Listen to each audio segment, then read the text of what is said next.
Shalom jemaat Tuhan, ini sudah akhir bulan Februari dan bulan April atau akhir bulan Maret.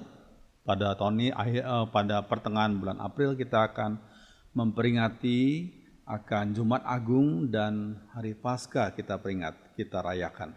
Karena itu dalam rangkaian Rabu Abu, Minggu Palma, Kamis Putih, Sabtu Suci dan Minggu Paskah, kita akan ambil topik itu dalam topik PIK kali ini. Mari kita berdoa. Roh Kudus urapi hambamu, sensor tutur kata sikap hambamu, sehingga hambamu layak menjadi juru bicara. Dan setiap kami yang mendengar dan menontonnya, kami semua dibimbing Roh yang sama, yaitu Roh Kudus.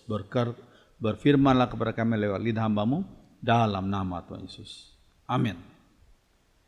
Makna dan evaluasi Rabu Abu, Minggu Palma, Kamis Putih, Sabtu Suci, dan Minggu Paskah. Kita baca lebih dahulu 1 Korintus 11 ayat 23-26. Sebab, kata Rasul Paulus, apa yang telah kuteruskan kepadamu, telah aku terima dari Tuhan, itu bahwa Tuhan Yesus pada malam waktu ia diserahkan, mengambil roti dan sesudah itu ia mengucap syukur atasnya, ia memecah-mecahkannya dan berkata, inilah tubuhku yang diserahkan bagi kamu, perbuatlah ini menjadi peringatan akan aku. Demikian juga ia mengambil cawan sesudah makan lalu berkata, cawan inilah perjanjian baru yang dibenteraikan oleh darahku, perbuatlah ini setiap kali kamu meminumnya menjadi peringatan akan aku. Sebab setiap kali kamu memakan roti ini dan minum cawan ini, kamu memberitakan kematian Tuhan sampai ia datang.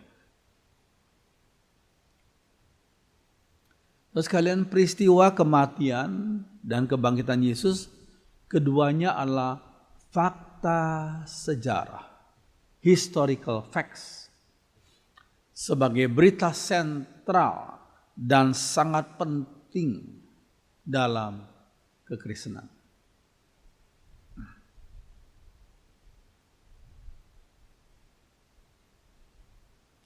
Sangat banyak saksi hidup dari kedua peristiwa fakta sejarah itu. Ini jadi bukan berita bohong.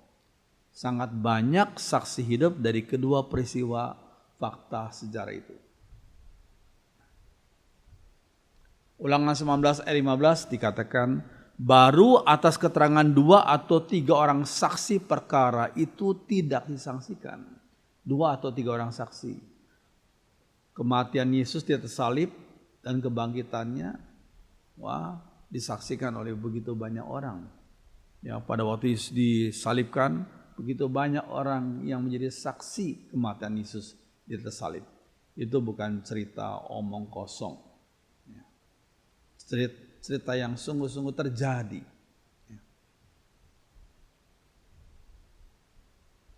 Menjelang hari raya Paskah, ada beberapa perayaan yang biasanya dijalani oleh umat Kristiani.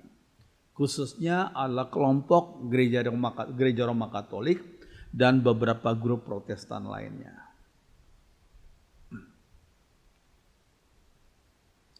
Mulai dari Rabu Abu, Minggu Palma, Kamis Putih, Jumat Agung, Sabtu Suci sampai perayaan puncaknya yaitu Minggu Paskah, di mana sukacita besar bagi umat Kristiani di seluruh dunia. Perayaan ini juga dikenal dengan istilah masa Prapaskah. Berdasarkan fakta sejarah, masa Prapaskah pertama kali dilakukan oleh umat Tuhan pada abad ke-6. Meski pada saat itu belum ditetapkan sebagai Rabu Abu.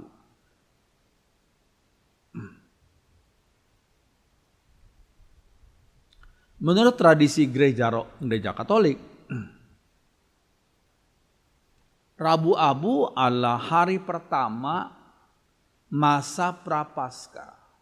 Rabu Abu, ya. Hari pertama masa Prapaskah yang menandai bahwa mereka memasuki masa tobat 40 hari sebelum Paskah. Angka 40 mempunyai makna rohani sebagai lamanya persiapan, angka 40. Misalnya Musa berpuasa 40 hari lamanya sebelum terima 10 perintah Allah. Lihat Keluaran 34 ayat 28. Nabi Elia 1 Raja 19 berjalan 40 hari 40 malam. Yesus berpuasa selama 40 hari 40 malam di gurun sebelum memulai pewartaannya, mulai pelayanannya. Ya, Lukas 4 ayat 2b memang tidak dikatakan ia tidak minum. Tidak dikatakan ia cuma dituliskan ia tidak makan. Tidak dikatakan ia tidak minum.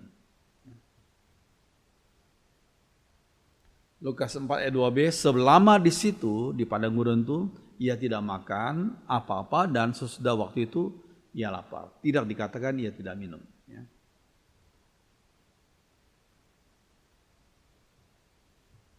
Mengapa hari Rabu? Rabu Abu, ya. Gereja Katolik menerapkan puasa ini selama 6 hari dalam seminggu. Hari Minggu tidak dihitung. Karena hari Minggu dianggap sebagai peringatan atau perayaan kebangkitan Yesus. Ya. Maka masa puasa berlangsung selama 6 minggu ditambah 4 hari. 6 kali 6 plus 4 hari sehingga genap 40 hari. Jadi hari pertama puasa jatuh pada hari Rabu. Pasca terjadi hari Minggu. Dikurangi 36 hari yaitu 6 minggu. Lalu dikurangi lagi 4 hari. Dihitung mundur jatuh pada hari Rabu.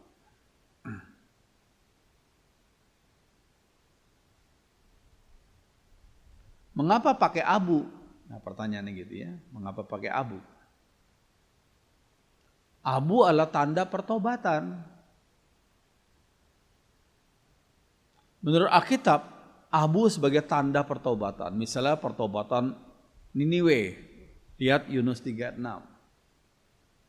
Setelah sampai kabar itu kepada raja kota Niniwe, turunlah ia dari singgasananya, ditanggalkannya jubahnya, diselubungkannya kain kabung, lalu duduklah ia di abu. Jadi abu itu tanda pertobatan. Ester 4 ayat 1. Setelah Mordekhai mengetahui segala yang terjadi itu, ia mengoyakkan pakaiannya, lalu memakai kain kabung dan abu. Lalu keluar berjalan di tengah-tengah kota sambil melolong-lolong dengan nyaring dan pedih. Jadi abu adalah tanda pertobatan. Makna lain dari abu adalah manusia diingatkan bahwa mereka diciptakan dari debu tanah. Lihat Kejadian 2:7. Dan suatu saat nanti akan meninggal dan kembali jadi debu. Oleh karena itu pada saat menerima abu di gereja Katolik, umat mendengar ucapan dari Sang Romo.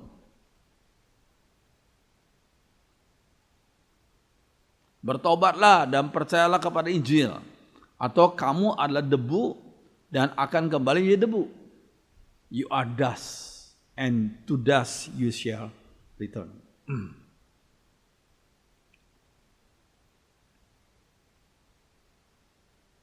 Rabu Abu adalah permulaan masa Prapaskah, yaitu masa pertobatan, pemeriksaan batin, dan berpantang guna mempersiapkan diri untuk peringatan akan penebusan umatnya dari dosa dan merayakan kebangkitan Yesus.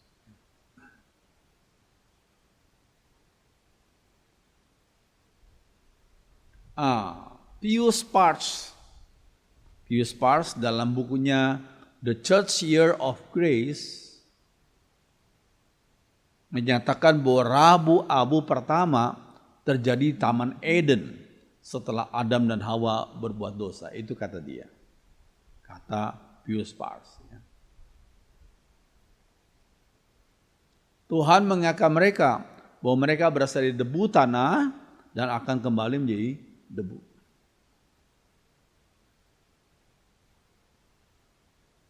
Abu yang digunakan pada hari Rabu Abu berasal dari daun-daun palma yang telah diberkati pada perayaan Minggu Palma tahun sebelumnya yang telah dibakar. Setelah pembacaan Injil dan homili, abu diberkati. Abu yang telah diberkati oleh gereja jadi benda sakramentali disebut. Hati-hati dengan kepercayaan klinik, ya, terus paham, terus hati-hati sih.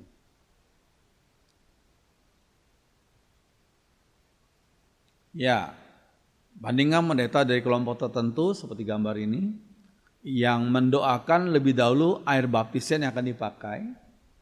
Air baptisan yang akan dipakai didoakan dahulu dan memercikan minyak urapan kepada air tersebut. Nah, hati-hati ya.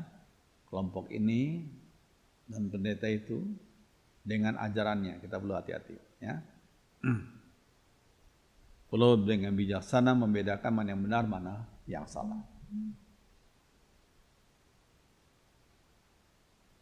Ya, dalam upacara kuno, orang-orang Kristen yang melakukan dosa berat diwajibkan untuk menyatakan tobat mereka di hadapan umum. Pada hari Rabu Abu, uskup memberkati kain kabung yang harus mereka kenakan selama 40 hari serta menaburi mereka dengan abu.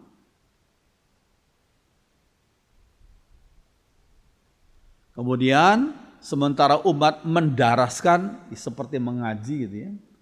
Sementara umat mendaraskan 7 mazmur tobat, orang-orang yang berdosa, orang-orang berdosa berat itu diusir dari gereja. Sama seperti Adam yang diusir dari Taman Eden karena ketidaktaatannya.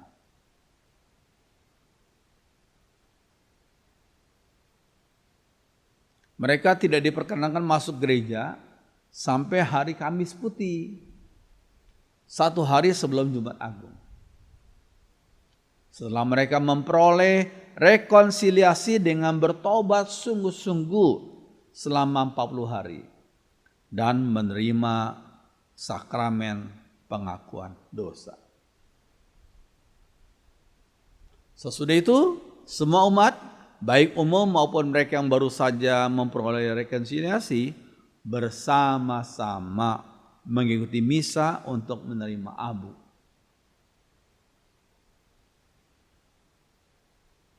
Semua umat menerima abu pada hari Rabu Abu sebagai tanda untuk mengingatkan umat untuk bertobat. Tanda akan ketidakabadian dunia dan tanda bahwa satu-satunya keselamatan ialah dari Tuhan Allah.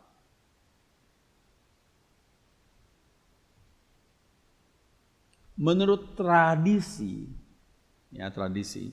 pengkhianatan Yudas Iskariot terhadap Yesus terjadi pada hari Rabu kata mereka. Ini menurut tradisi Gereja Roma Katolik. Ya. Lalu pada hari Jumat, Yesus disalibkan dan wafat. Nah, sekarang kita masuk ke yang namanya Minggu Palma. Lihat dalam Yohanes 12 ayat 12 sampai 15. Keesokan harinya ketika orang banyak yang datang merayakan pesta atau Paskah mendengar bahwa Yesus sedang di tengah jalan menuju Yerusalem, mereka mengambil daun-daun palem dan pergi menyongsong dia sambil berseru-seru, Hosana, diberkatilah dia yang datang dalam nama Tuhan, Raja Israel. Yesus menemukan seekor keledai muda, lalu ia naik ke atasnya seperti tertulis, jangan takut hai putri Sion, lihatlah rajamu datang, duduk di atas seekor anak keledai.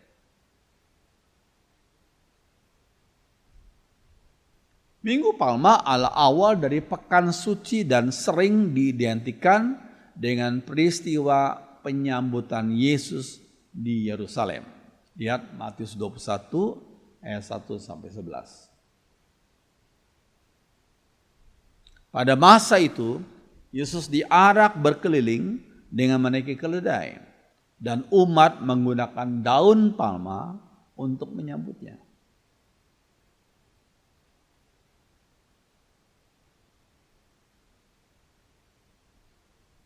Peringatan ini ditandai dengan perarakan menggunakan daun palma dan pembacaan Injil tentang kisah sengsara Yesus.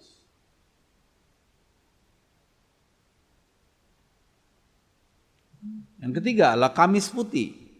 Kamis Putih merupakan peringatan perjamuan malam terakhir Yesus bersama ke-12 rasulnya. Perjamuan malam terakhir Yesus bersama ke-12 rasulnya.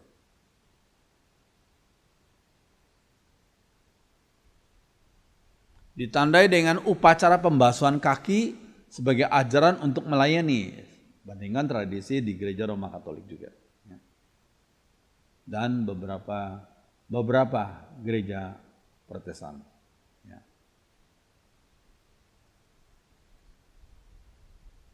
Ada juga nasihat untuk berjaga-jaga seperti waktu Yesus di Getseman gitu. Yang menasihati ketiga muridnya untuk berjaga-jaga. Berdoa dan berjaga-jaga. Pada sebagian gereja, perjamuan kudus dilaksanakan pada hari Kamis Putih. Sebagian gereja lain mengadakan perjamuan kudus hari Jumat. Pada hari Jumat itu hari kematian Yesus ya di atas salib. Jadi seharusnya perjamuan kudus dirayakan pada Kamis Putihnya. Ya. Seperti yang ditulis dalam kitab Injil. Ya.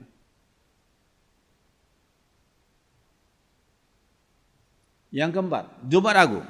Jumat Agung merupakan peringatan untuk mengenang peristiwa Yesus yang rela mati di kayu salib. Kematian kebangkitan Yesus adalah ajaran sentral kekristenan. Yesus yang lahir, namun Yesus yang tidak mati dan tidak bangkit lagi, bukanlah Yesus sebagai juru selamat umat Tuhan.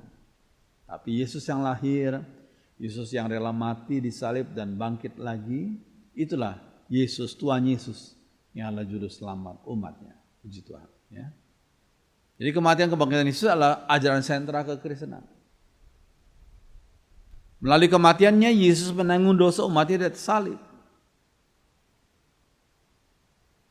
Melalui kebangkitannya Yesus memberi umatnya kehidupan yang baru, yaitu hidup yang kekal. Puji Tuhan. Peristiwa kematian Yesus adalah fakta sejarah. Ada sangat banyak saksi matanya. Jadi kematian Yesus itu bukan dongeng, tapi fakta sejarah. Ada banyak saksi, sangat banyak saksi matanya. Ya. Yesaya 53, 3-5. Ia dihina dan dihindari orang, seorang yang penuh kesengsaraan dan yang biasa menderita kesakitan. Ia sangat dihina sehingga orang menutup mukanya terhadap dia, dan bagi kita pun dia tidak masuk hitungan. Tetapi sesungguhnya penyakit kita lah yang ditanggungnya dan kesengsaraan kita yang dipikulnya. Padahal kita mengira dia kena tulah, dipukul dan ditindas orang. Tapi dia tertikam oleh karena pemberontakan kita. Dia diremukkan oleh karena kejahatan kita. Ganjaran yang mendatangkan keselamatan bagi kita ditimpakan kepadanya, dan oleh bili-bilurnya kita menjadi sembuh.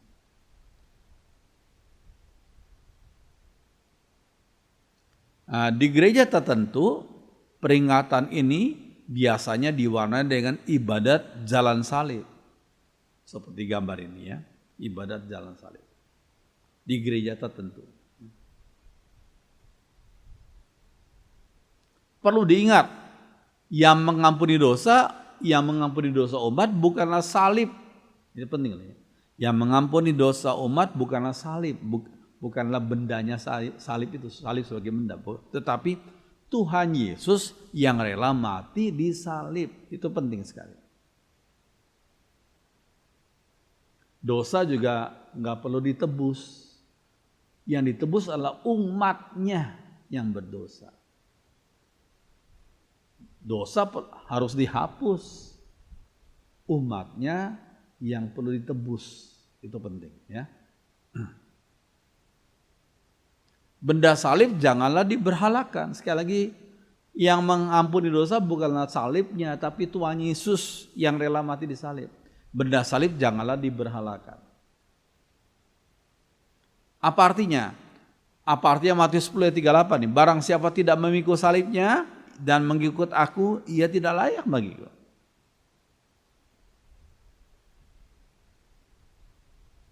Pikul salib bukan seperti gambar tadi orang pikul salib dari kayu ya. Pikul salib berkaitan dengan melaksanakan kehendak Tuhan. Itu. Setiap umatnya yang ada di dunia ini harus pikul salib. Bukan berarti kita ambil kayu kita pikul. Bukan. Ya, pikul salib di sini berkaitan dengan melaksanakan kehendak Tuhan di tengah-tengah dunia yang menentang kehendaknya. Dan berakibat bagi umatnya karena mau melakukan kehendak Tuhan, akhirnya melawan arus dunia ini, akibatnya apa? Orang itu, umat Tuhan akan mengalami tantangan, kesulitan, bahkan aniaya. Ya, itulah umat Tuhan harus rela pikul salib. Ya, itu melaksanakan kehendak Tuhan itu.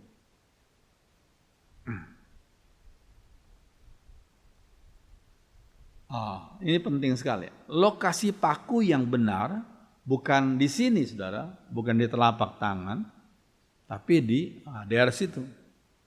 Nah, dari sini, ketika kalau paku dimasukkan tidak ada tulang yang cukup kuat untuk menahan bobot tubuh. Ya, tapi kalau ditancapkan di sekitar pergelangan tuh ada tulang yang cukup keras, cukup besar untuk menahan bobot tubuh. Jadi sebenarnya lokasi paku yang benar yaitu di sekitar pergelangan tangannya itu. Ya.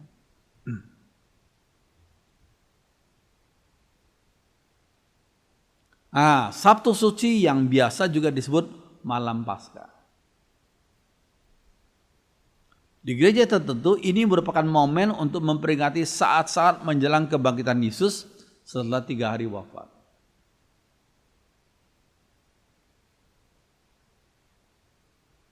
Simbolnya adalah upacara cahaya dengan lilin. Upacara cahaya dengan lilin.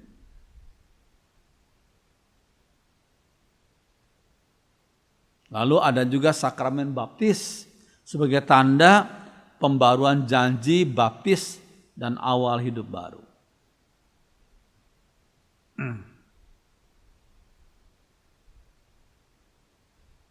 Ya, yang keenam adalah Paskah.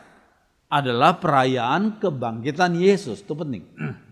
Paskah bagi kekristenan adalah perayaan kebangkitan Yesus yang memberikan hidup baru bagi umat yang percaya kepadanya.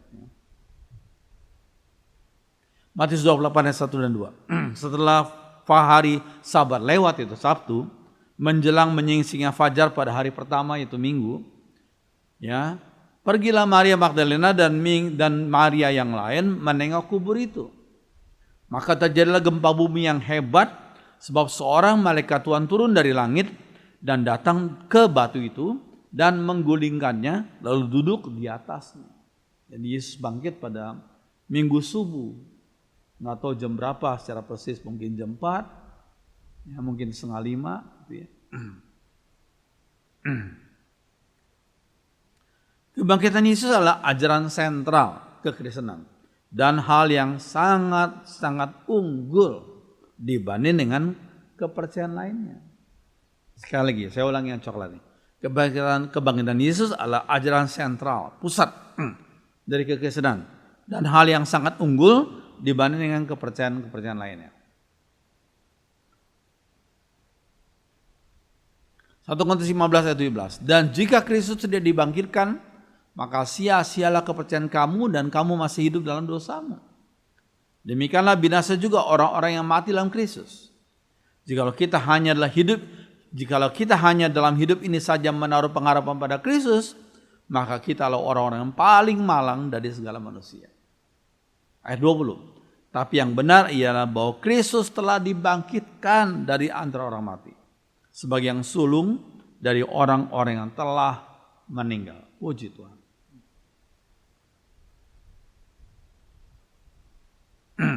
Nah, kata Easter dari bahasa Inggris itu yang artinya Paskah adalah perayaan religius yang tanggalnya berbeda-beda setiap tahun. Ya, kita lihat kadang-kadang Maret akhir, kadang-kadang April awal, kadang-kadang April agak pertengahan gitu ya. Kenapa sih beda-beda? Ya. Perayaan religius yang tanggalnya berbeda-beda setiap tahun karena dipilih berkaitan dengan minggu pertama mengikuti bulan purnama setelah equinox pada bulan Maret. Equinox itu artinya masa siang dan malam sama lamanya. Ya, kalau di Indonesia orang nggak ngerti ya. Tapi orang yang di negara-negara yang ada salju, khususnya di Eropa, ngerti yang namanya equinox itu ya. Masa siang dan malam sama lamanya. Banyak ahli sejarah, termasuk sebagian para sarjana Alkitab setuju bahwa perayaan Easter berasal dari upacara penyembahan berhala kata mereka. Easter itu. Menurut New Angers Bible Dictionary, kata Easter berasal dari bahasa Saxon, yaitu Eastra, yaitu nama dari dewi musim semi yang korban persembahannya diberikan pada sekitar waktu Passover atau Paskah setiap tahun. Itu ya, sekali lagi. Kata Easter berasal dari bahasa Saxon, Eastra, dewi musim semi, yang korban persembahannya diberikan pada sekitar waktu Passover atau Paskah setiap tahunnya. Pada abad ke-8, masyarakat Anglo-Saxon telah mengadopsi nama Easter untuk perayaan kebangkitan Kristus. Nah, satu teori mengatakan bahwa pada waktu itu ada perayaan kelahiran kembali dan pembaruan siklus musim, kematian dan kembalinya matahari. Iya. Ini teori, satu teori ya.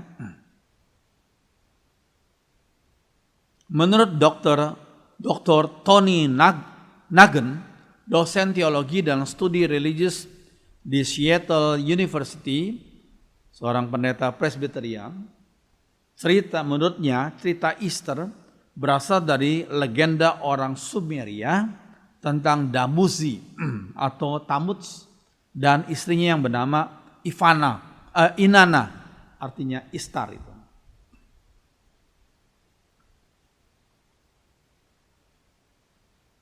Istar dan Tammuz. Judul mitosnya adalah turunnya Inanna. Dapat diinskripsi pada tahun 2100 sebelum Masehi.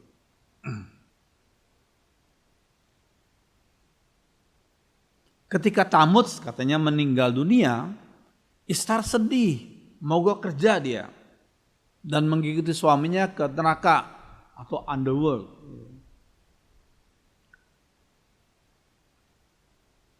Di tempat tersebut, Istar masuk melalui 7 gerbang dan pakaian dunianya dilepaskannya. Dia telanjang dan membungkuk rendah. Istar dihakimi, dibunuh, digantung, dan dipertontonkan. Absennya Istar itu berakibat tidak ada kesuburan di bumi, nggak ada panen, bahkan para hewan nggak melahirkan. Sehingga jika tidak ada tindakan, maka akan ada kiamat di bumi. Ini menurut legenda itu ya. Setelah Istar absen selama 3 hari, para asistennya pergi minta tolong kepada para dewa lainnya. Ini legenda ya. Akhirnya Enki itu salah satu dari dewa itu membuat 2 ciptaan yang membawa pohon kehidupan dan air kehidupan ke neraka. Menyiramkannya kepada Inanna dan Damuzi. Keduanya katanya bangkit, menerima kuasa untuk kembali ke bumi sebagai terang dari matahari untuk 6 bulan. Ini sekali lagi legenda ya. Setelah 6 bulan selesai, Tammuz kembali ke neraka kematian. Tinggal di sana untuk 6 bulan berikutnya. Dan Istar mengejarnya. Ia mendesak dewa air untuk melepaskan mereka berdua.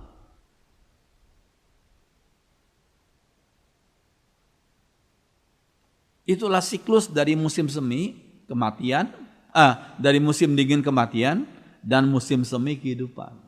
Itu ya. Itulah siklus dari musim dingin kematian dan musim semi kehidupan.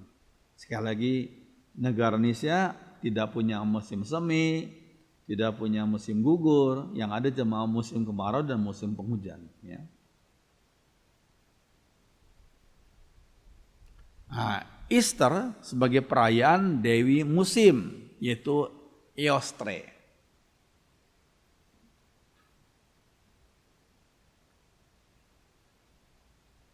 Eostre disebut juga Ostara atau Austra dan disebut juga Eastre. Dirayakan pada musim semi equinox, waktu siang dan malam sama lamanya. Pada tanggal 21 Maret, Ostara menandai hari ketika lamanya terang sama dengan masa yang gelap dan akan berlanjut sampai pada masa pertumbuhan pohon.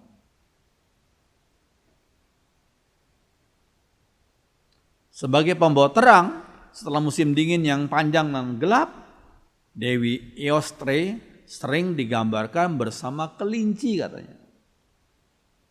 Dewi Eostre sering digambarkan bersama kelinci. Kelinci adalah hewan yang mewakili datangnya musim semi. Demikian pula kesuburan dari musim yang baru. Itulah lambang dari kelinci.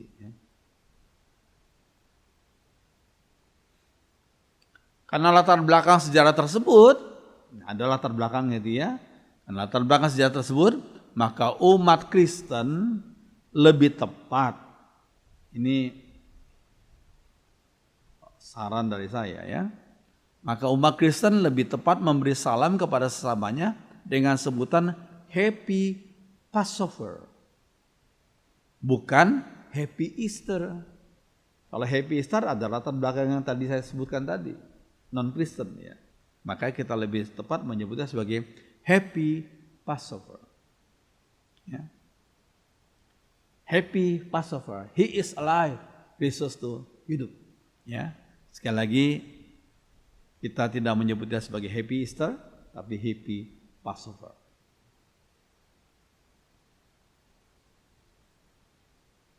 Praktek kebiasaan yang paling luas tentang Minggu Paskah adalah berkaitan dengan simbol dari kelinci, Easter Bunny dan telur.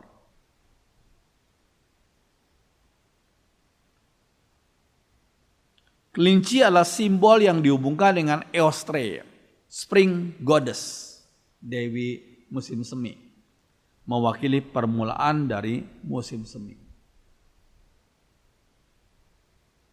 Demikian pula dengan telur, jadi simbol dari musim semi, kesuburan dan pembaharuan. Itu makna telur. Ya.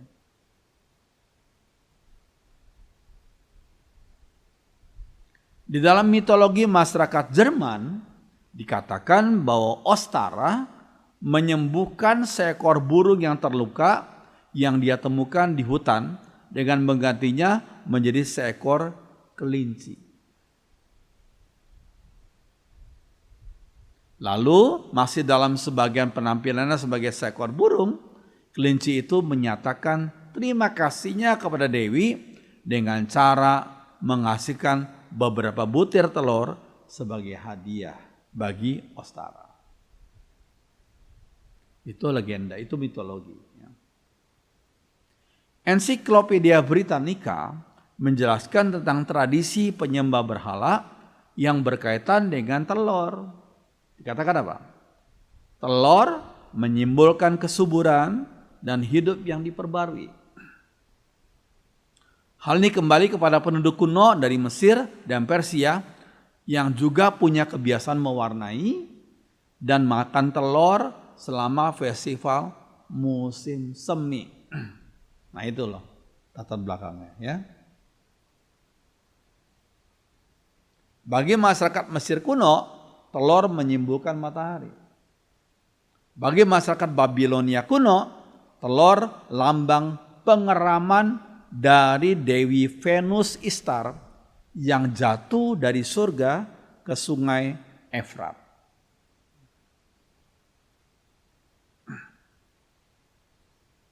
Jadi pertanyaannya, bolehkah umat Kristen membagikan telur pada hari Paskah? Kalau latar belakang seperti itu, bolehkah umat Kristen membagikan telur pada hari Paskah? Jawabannya apa? Boleh saja. Loh kok boleh?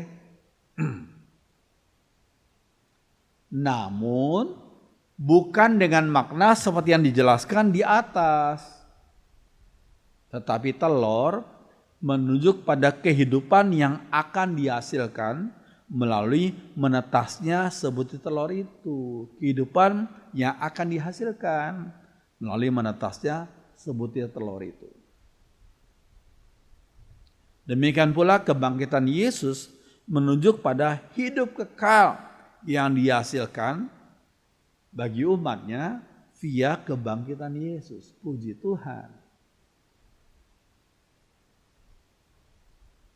Ya, 1 Korintus 15 ayat 20 dan 22 nih. Tetapi yang benar ialah Kristus telah dibangkitkan dari antara orang mati sebagai yang sulung dari orang-orang yang telah meninggal, karena sama seperti semua orang mati dalam persekutuan dengan Adam, demikian pula semua orang akan dihidupkan kembali dalam persekutuan dengan Kristus. Puji Tuhan. Biarlah pemaparan ini mencerahkan kita, membimbing kita di dalam jalan yang benar. Mari kita berdoa. Kami bersyukur dan memuji Tuhan. Tuhan Yesus yang suci, maha suci, rela berkorban mati di salib, kemudian 3 hari kemudian bangkit dan tidak mati lagi, memberikan kepada umatnya keselamatan, pengampunan dosa dan hidup kekal. Biarlah apa yang sudah hamba-Mu sampaikan jadi berkat bagi setiap kami yang mendengar dan menontonnya. Terima kasih Tuhan, biarlah pada hari Jumat Agung dan Paskah yang akan kami rayakan bersama dapat mendorong kami untuk lebih mencintai Tuhan. Terima kasih Tuhan, dengarkan doa kami dalam nama Tuhan Yesus. Amin.